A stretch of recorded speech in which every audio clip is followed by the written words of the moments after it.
TLO, what's poppin'? We are on Twitch. We are not live, but you can leave a like, comment, subscribe, turn on post notification bells. Let's continue to grow the family from Chicago to the UK. This is a request. Don't forget, I be trying to tell y'all don't be listening to me. It's only 25 requests in here. I mean, that's a lot, but you can go to this page. It's in the description of every video. You can request what you want to watch. This is from, hold on now. I know I just found, here it is. Nope, that's not it. This is from Stuart. This is from Stuart. You probably don't know much about the teams out of the Big Six. You will learn about Kevin Keegan's Newcastle named the Entertainers. Alright. Don't forget you can't subscribe to Twitch. That's where you catch a live stream. Patreon, Monday through Sunday, Premier League highlights, UK TV shows, and movies. The greatest team to win nothing. Kevin Keegan's Newcastle United. The greatest team to win. How you great and you ain't won? You're not great. Who you great to? Your fans? I'ma watch though. I digress. Talk to me. Copyright disclaimer. Under Section 107 of the Copyright Act 1976, allowance is made for fair use for purposes such as criticism, comment, news reporting, teaching, scholarship, and research. Fair use is a use permitted by copyright statute that might otherwise be infringing. Non-profit, educational or personal use tips the balance in favor of fair use. No copyright infringement intended. All rights belong to their respective owners. This is from Football Iconic. If y'all hear something in the background, it's just a fan. It's hot. Talk to me. Oh, I know him. We did a video on him. Okay. Wait a minute. Let me rewind it. This is like the greatest player at his position in Premier League history, like statistically. So, okay. He never won? That's wicked. What happens when you cross a team drowning in debt and falling further and further down the ladder with a manager that has no coaching experience and had barely watched a football game in 7 years? Easy money says you get a disaster. Newcastle, however, got something a little different. I will love it if we beat them. Love it. Do you know how the finish? A team that never coached and never watched a Premier League game or a football game in 7 years? What a football! We're sat on the biggest club in Great Britain, there's no doubt. It's Shearer. Time out. I know I'm pausing a lot. Whatever. That makes for a good mix. Like, if I come in as a brand new coach and I have not watched the sport, all I have is my knowledge on the sport and what I like to do, that means I'm not trying to mirror any other team. I'm not looking at another team like, man, we got to do that. We got to do that. We got to do what they're doing. Hey, that worked for them. No, I'm coming in with my mindset.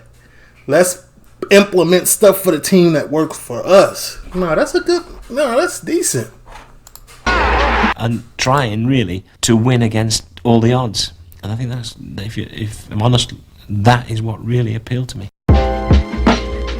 When Kevin Keegan joined Newcastle United for the second time in the early 90s, the club was on the brink of disaster, toiling in the second division, inches from the third, something that triggered the unthinkable. Local fans double relegation, losing crazy. interest. It got so bad that at 40 years old, long retired, now the manager, Keegan strongly felt that he was the best player that Newcastle had to offer, arguably the most explosive in just about every sense of the word. In only a few short years, all of that changed. It was an era of rebranding for the league, for the city, for the team, up against forces that many would describe as undeniable, unbeatable, and more. Newcastle United captured the hearts and minds of supporters of a league that was beginning an unprecedented global ascent in popularity. The story was truly one for the ages. However, before any of that was to come, the Magpies were admittedly in a bit of a rough spot. Also, don't forget to subscribe if you haven't. So Newcastle Alan United Shearer. have just about always been a big football club. By the 50s, they had already collected 4 First Division titles, 6 FA Cups, and a dozen more runner-up medals. But thereafter, were restricted to mid-table berths before slipping even further. In the That's normally what be happening, man. When you so great early, you got to go through that dark age. 60s and early 70s, Newcastle boasted attendances as high as 37,000 per game, reflective of their status as First Division mainstays. But as the years ticked on, through the late 80s, that number dwindled further and further down, to the point where attendance had fallen to as low as 15,000 for a single game by the early 90s. Local interest was at an all-time low. Now, I don't want to mislead you. There were a lot of reasons for this. Football hooliganism was at an all-time high going into the 80s. Let's get negative. I did a lot of documentaries on hooliganism too. You know what? My second grade teacher called me a hooligan. And you know, I just thought that was that. But y'all, like when I start watching UK stuff, it actually like means something, the hooligan. Naturally, safety was a concern for match-going fans. There was a shift towards all-seater stadiums, thanks in large part to a plethora of stadium disasters directly linked to poor crowd control and failures of security. And on top of that, as far as Newcastle were concerned, they just weren't very good. After selling star players like Chris Waddle, Peter Beardsley and Paul Gascoigne in the 80s, the club suffered relegation from the top flight in 1989 and failed in consecutive attempts to bounce back. Under manager Jim Smith, the team were playing, as Ian Cusack once wrote in the WSE magazine in 2000. I don't care what nobody says to me. Like y'all try to make it a point to tell me, oh, the team underneath the Premier League, the league underneath the Premier League. Yes, I'm sure it has the fan bases because, you know, people love their area. But I'm sure to a Premier team, to a team that wants to be in a Premier League, we don't want to be here. We are not good enough. Like, no, you're not good enough. You're in the minor leagues. Salute, though. Stultifying, mundane football. To make matters worse, in 1990, Newcastle came close to promotion but lost the playoff to bitter rival Sunderland. And then in 1991, they again fell short of the playoffs. The 91-92 season began disastrously. Osvaldo Ardiles was brought in as manager with a mandate to introduce attractive passing football using the club's talented youngsters. However, with virtually no transfer budget, reportedly under £250,000 in total, the team went ahead topping all the wrong tables, hovering in the relegation spots halfway through the year. As a matter of fact, Newcastle had the worst defense in the entire league over the course of the entire year, with 84 goals conceded. 84! Second worst. 84 goals conceded. Like, getting a transfer portal, spend that $250 on a goalie. Your goalie should be out of a job. Fire him. Get him going. Was relegated Brighton with 77. Ardiles was deemed to not be up to scratch after a 5-2 loss to Oxford and was sacked halfway through the year, creating a managerial vacuum in the hot seat. A seat that, at this point, was thought to be cursed. Disaster beckoned as off-field pyrodynamics threw even more spanners in the works. Few at the top could agree on anything, which was an ongoing issue since at least 1988, and it persisted until That's real? Newcastle bored me. This is real footage? That's a grown man. Look, wait a minute. Which was an ongoing issue since at least 1988, and it persisted until 1991 when local millionaire Sir John Hall hit him with a keyboard, wrestled control from the old regime in a hostile takeover, becoming the main decision maker. Still, few expected all that much of an upturn. Staring down the barrel of the third division like an animal backed into the corner, a last-ditch decision was made. It was a romantic choice, a bold choice, perhaps a nonsensical choice. Newcastle's top brass, who already had a shaky reputation, decided to bring on a man who, albeit was once a Newcastle hero as a player, had retired 7 years prior and had spent all the time in between refining his bunker game in Marbella. Kevin Keegan. Keegan! What a magnificent goal! Kevin Keegan gets the Kevin Keegan. We gotta go check his highlight. Kevin Keegan's credibility in Newcastle stemmed from his truly unprecedented playing career. Born in 1951, Keegan had been one of Europe's top footballers in the 70s. At Liverpool, he won 3 First Division titles, the FA Cup, the European Cup, and captained England regularly. He then moved to Hamburg, won the Ballon d'Or twice in 78 and 79, and remains the only Englishman to win more than one of these. By 1982, Keegan was arguably at the peak of his fame. Back in England and now playing for Southampton, he had his best season return from a stats perspective, netting 26 goals and assisting 9. Yeah. 7 years removed from the game with this type of resume, yeah, I'm the best player. And I don't play. Literally. No, yeah, I'm going to talk my shit. I'm going to talk my shite.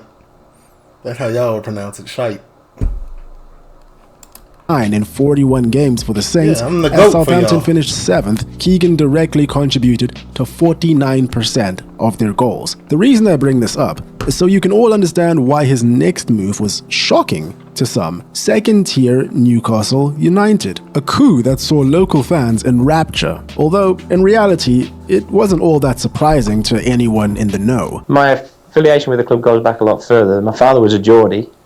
So I heard about a lot of players that he used to come and watch here. Keegan has claimed multiple times that while he was a player, he always believed he would don Newcastle's black and white. It was just a matter of time. He spent 2 seasons as a player on Tyneside, adding steel and bite to a young Look at his hair. It's majestic. team, scoring 49 in 85 games. Ultimately, he helped Newcastle achieve promotion in 1984 before retiring as a player. This stint cemented Keegan as a folk hero, a reputation that stuck with him when he walked away from the game. Oh, Apart from I'm goated. I got the fan base. I'm a favorite.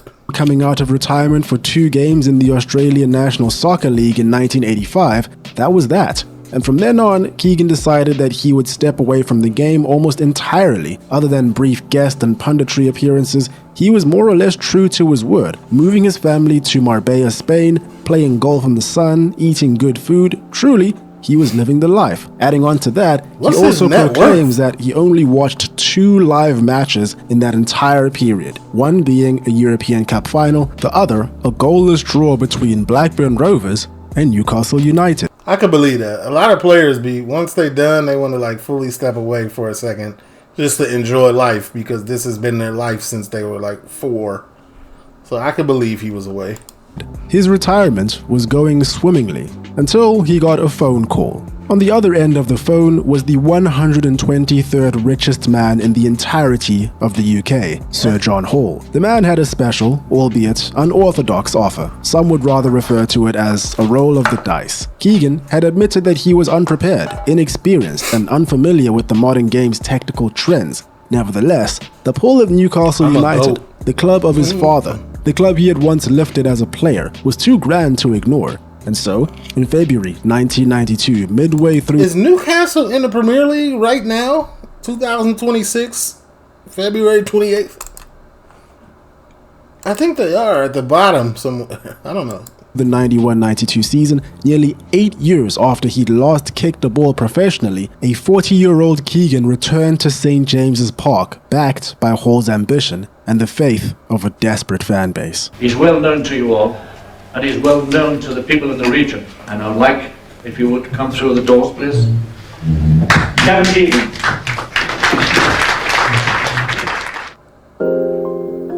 Here he is. When Keegan first arrived in Newcastle as a player, the fanfare was incomparable. 10 years later, lightning struck twice. The effect of his return was monumental, as was likely one of the main objectives of the ownership. The plan to uplift the Toon fan base and get them believing again was an initial success. And on that note, nobody would blame you for believing that that was the only objective that would be met with this move. A man with no experience was immediately tasked with halting Newcastle United's downward spiral, ensuring that they never lived to taste the clutches. I like their stadium low key because you can see the city clearly. Now the only stadium I really went to is not Anfield, I'm tweaking. Arsenal's. But like you can't really see like it's like a big dome, like you can't see nothing.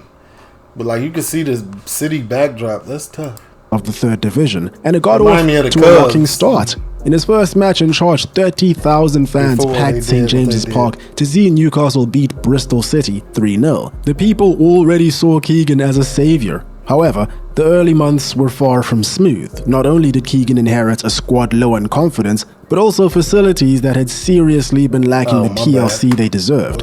On arriving at the club's Benwell training ground, it was in a dilapidated state, literally in the process of being sold off. Keegan personally paid for a weekend cleanup of the grounds as an indirect message to the players of the required standard. Assessing the team, he and assistant Terry McDermott, who also happened to be a former Liverpool and Terry McDermott looked like he was on that cane.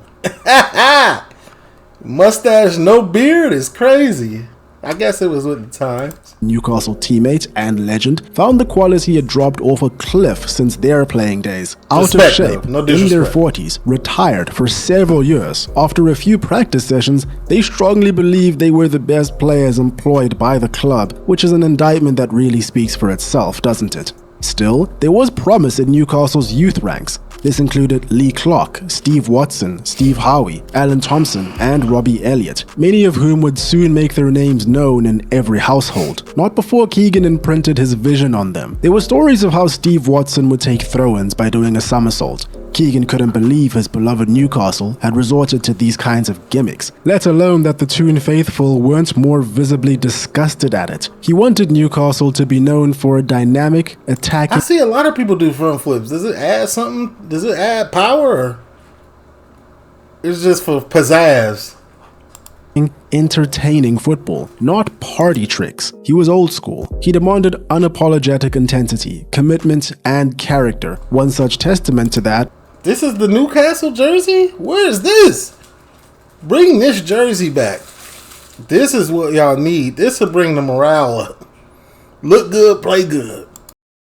Was a moment where he dropped Lee Clark from a game. In a training match where Keegan himself participated, Clark tackled Keegan from behind with a knee-high challenge. In retaliation, goalkeeper Pavel Srnicek launched a roundhouse kick towards Clark. As the story goes, neither were punished. Their passion was what Keegan was after, further proven by the fact that both stayed at the club until 1997 and 1998 respectively. When Keegan arrived, Newcastle boasted a record of 29 points from 30 games. Less than a point a game in the second division is simply not good enough for a club of this stature. After Keegan's arrival, the club produced 23 points in 16 and managed to avoid relegation by only 4 points. Tangible proof that the gamble was worth it. Keegan's arrival had literally saved the club. For the Premier League's first year in existence, Newcastle did not compete, but that was probably a good thing. There was still much work to be done. At one point in his first season, Keegan was so frustrated at the perceived lack of support in the transfer market from the ownership that he quit. He returned pretty quickly after Sir John Hall committed to the investment. In honor of that commitment, newcomers appeared in just about every area of the pitch. Perhaps the two most notable stories of the incomings were Rob Lee of Charlton and club record signing Andy Cole of Bristol City. Rob Lee was apparently convinced to join only when Keegan claimed that Newcastle was closer to London, where his family lived, than Middlesbrough, another club after his signature. Geographically, not exactly accurate, but by matter of convenience and connections, probably true. And then there was Andy Cole. Cole had been a gamble at £1.75 million. At 21, he was a player for the future. Kevin Keegan had risked his biggest transfer fee to date on a young man still to score at the highest level. Who knows? Next year he could well be the best striker in the country. Former Arsenal Academy graduate, 21 years old, and one of the most dangerous strikers in the league. So they picked him up off pure potential. I mean, that's how most sports do it, though. You graded off potential. Yeah, you can go in and make an impact now, but what's your upside? £1.75 million later, and he was scoring 12 goals in his first 12 Newcastle appearances. The 92-93 year proved to be a dream. The Magpies exploded out the gates, winning their first 11 league games on the bounce. This skyrocketed them into pole position, where they remained until the end of the year. On the final day of the season, Newcastle celebrated promotion in real style, hammering Leicester City 7-1 to seven goals is crazy. Secure the First Division Championship. 8 points clear. What's Ham? Year of the runners-up, Keegan's men played with a certain swagger and attacking bravery that would soon capture national and global attention. The entertainers. Keegan may not have been a coach born from conventional pathways or elite coaching academic education, but he knew how to win, further proven by his lack of fear in making big decisions. And he stood on business. When he wanted to make a change and it didn't go his way, I quit. What'd you bring me here for? Do you want to be good or you want to be sucky? Pause.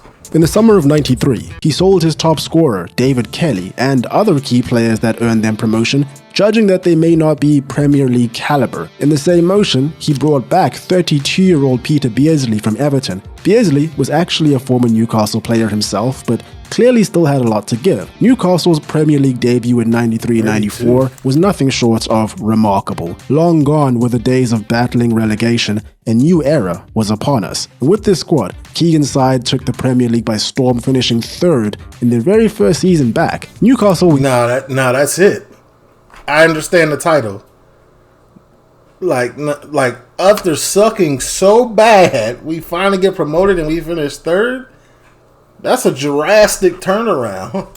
Usually set up in a fluid 4-4-2 or 4-3-3 with an emphasis on width and forward movement. Wingers and attacking fullbacks were crucial to stretching play. The midfield was tasked with supplying the forwards quickly and directly. People watching on began a bit of a love affair with the Geordie boys that was rooted in the swashbuckling, head-bobbing football that was on display. This team knew one tactic, and one tactic alone: attack. All out attack. Keegan's wish to become a... This is the type of play I like. Attack. Let's just win. Let's just score. Let's just go forward. I don't want to see this passing. No, let's just go.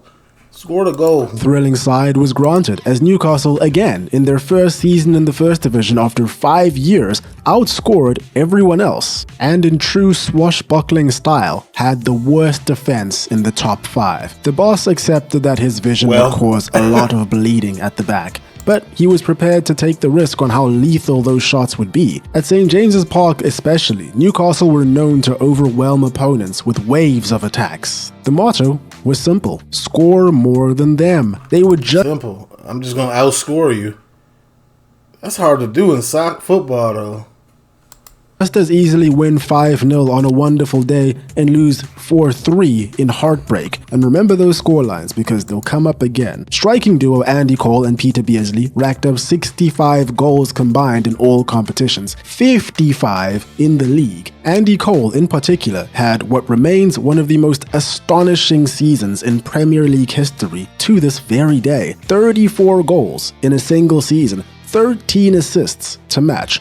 More than anyone else. Andy Cole, I just found out about you, man. It's holding it down for America's holiday month. Salute. On both counts. For that, he picked up the PFA Young Player of the Year award, and he definitely would have claimed both the FWA and Players Player trophies in normal conditions. However, he was up against Alan Shearer and Eric Cantona for those, so it was never going to be easy. And also, this serves as a reminder to all of us of what the football climate was at the time. Cantona, Shearer, Cole, players of each of the top 3 teams in the land: Manchester United, Blackburn Rovers, and Newcastle United. Man United were the Blackburn Rovers? Where are they now? They gotta be in the third league. Right, top dogs in the mid-90s. And the only 2 teams that were believed to have a chance of dethroning them for a long time were Rovers and Newcastle only. As for Newcastle, things were only ramping up. St. James's Park was being modernized and expanded to meet the booming demand. The mood on Tyneside had flipped from despair to euphoria. Neutrals began switching allegiances. The waiting list to watch Keegan's boys grew larger and larger by the day, and by this point, a nickname for this team had sprouted and was doing the rounds. They were known simply as the Entertainers. It's a W name. That's like the Lakers, Showtime Lakers. When you come here, you're going to get a show. We're going to entertain.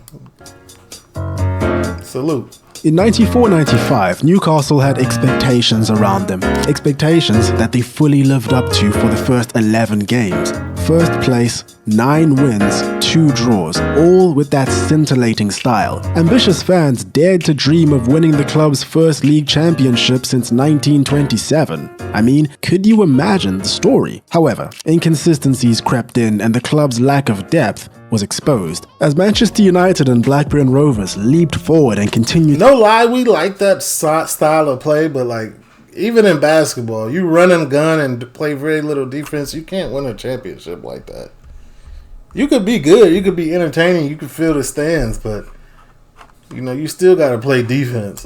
To battle for supremacy throughout the year, Newcastle drifted towards a 6th place finish, helped in large part due to a bit of spice involving Andy Cole. £6 million plus the £1 million rated Keith Gillespie, the biggest deal in British transfer history. Cole, the hero of St James's Park, now at Old Trafford. It's not a gamble from my point of view, it's really strategy. I'm looking to improve the club. There's 2 ways it can go from here.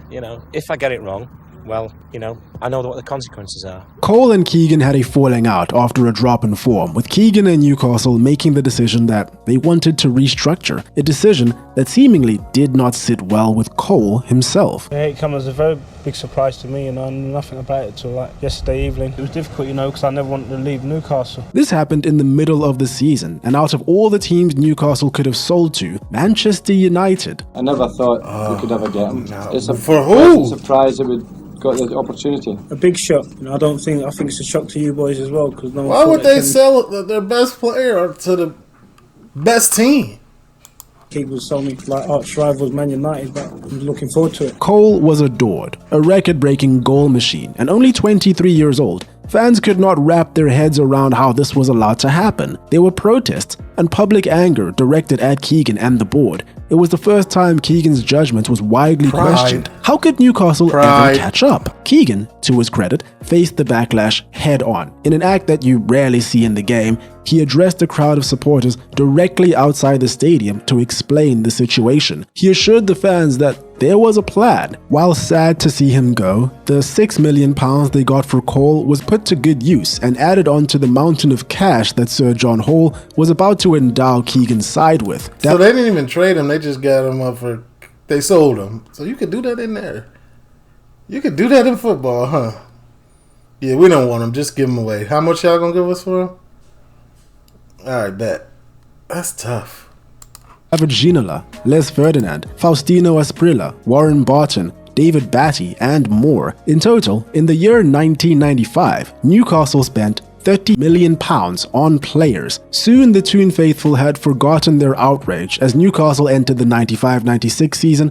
And on that note, at this point, I think it's appropriate for me to digress a tiny bit and talk about Blackburn Rovers. Perhaps it shouldn't surprise anyone to know. Talk to me. That Blackburn Rovers and Newcastle United had quite a lot more in common in those days than I've already described. Rovers were in the 2nd division as recently as 1992. Both clubs were bankrolled by a local magnate that decided to seduce a former Liverpool legend from Liverpool's most successful era ever into bringing glory for their respective clubs. Kevin Keegan was the man for Newcastle, Kenny Dalglish was the man for Blackburn, and funnily enough, Dalglish was actually Keegan's replacement when he left Liverpool as a player. Both wore the number 7 and everything. Perhaps some subtle foreshadowing. Blackburn Rovers had pulled off something remarkable the year prior, dethroning Manchester United to become the best team in the country. And now, to complete the matching pair, the widespread belief was that Newcastle United... Is there a video on the fall of Blackburn Rovers?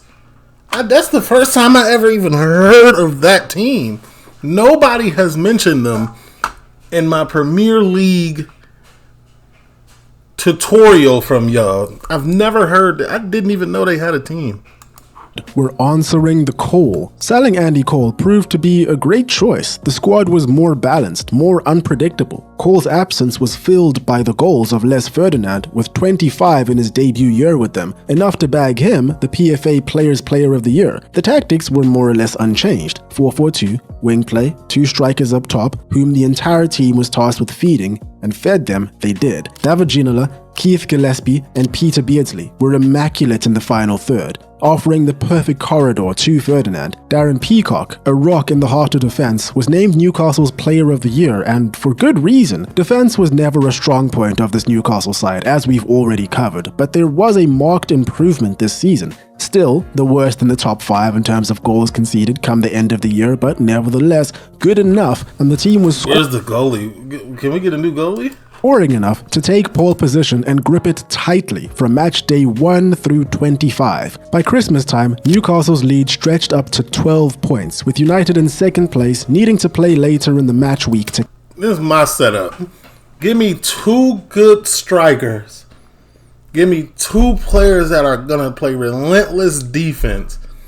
Then the rest of the team, just get a mixed bunch that are got some high IQs. You know what I'm saying? My goalie, I guess, man, he could be decent. He can be all right. As long as I got them 2 defensive players to help him. Catch up. Naturally, fans had already began the celebrations. The joy was 69 years in the making, and this was compounded by the fact that Blackburn had fallen off a cliff and Manchester United, oddly enough, were written off from the very start of the year following a 3-1 loss to Aston Villa on open day. This prompted a very infamous quip from pundit and former Liverpool legend, because of course he was, Alan Hansen. You can't win anything with kids. The trick of winning the championship is having strength and depth. They just haven't got it. The early Manchester United side that had gripped the Premier League from the beginning of the competition had begun to age out, and instead of going into the transfer market, Alex Ferguson decided to rely heavily on a team that was comprised of players 22 and younger, believing in Manchester. That ain't gonna cut it. That's too young. You need veteran leadership. United's academy. Now, look. In hindsight, knowing what we know now, it's easy to mock Hansen's opinion, but he had a point. Gary Neville, Phil Neville, David Beckham, Paul Scholes, Ryan Giggs, they were all very talented, but they were green. What we only learned later was that Roy Keane, Steve Bruce and Peter Schmeichel, among others, was all the seniority needed to keep Newcastle honest. Them, and of course captain Eric Cantona, who had just returned from a kung fu kick-induced ban, and manager Alex Ferguson, who was at his bubblegum chewing peak. Keegan and... Somebody let me know, like, the players from this video. Put it in the comments, like, who I should go do, like, an individual video on. Newcastle United were way out ahead, but were in uncharted territory. The pressure was mounting game after game, and they began to falter. Their free-flowing style left far too many openings for the opponent to pounce, and points were dropped left, right and center. Notably, points were dropped in a 4-3 defeat to Liverpool, in a game that may as well have been played without defenders at all. Liverpool were playing with 3 at the back and 2 strikers. Newcastle were playing a 4-1-3-2 with the 3-2 basically all being attackers. 29 shots for Liverpool, 12 for Newcastle, a neutral's dream. Around New Year's 1996, Newcastle were 12 points ahead. Come late February, the gap had been closed to 4, and come early March, 1. Courtesy of a defeat at the hands of Manchester United. 12 points ahead. Dream. Around New Year's 1996, Newcastle were 12 points ahead. Come late February, the gap had been closed to 4, and come early March, 1. Courtesy of a defeat at the hands of Manchester United. Newcastle then lost 3 of their next 5, and all of a sudden, Manchester United's kids claimed the top spot for the first time that season, 30 games into the year. The psychological strain on Newcastle was insurmountable, and it all came to a head when Alex Ferguson, master of mind games, made an interesting comment following a win. 12 points up? Would y'all consider that like I would think, like, that's a good cushion. Versus Leeds. Why are they not up the top 6? For some of them it's more important to get... Young David Beckham though, my bad. Following a win versus Leeds. Why are they not up the top 6? For some of them it's more important to get a result against Manchester United to stop and win the week than anything else. Of course, when they come to Newcastle, you wait to see the difference. With the gap at 2 points, with only 3 to play, Leeds had Newcastle the very next week, and Ferguson was seemingly adamant in making sure they played the game of their lives against Keegan's boys, insinuating that the level of effort that teams like Leeds produced against non-Manchester United teams was questionable. Newcastle, and especially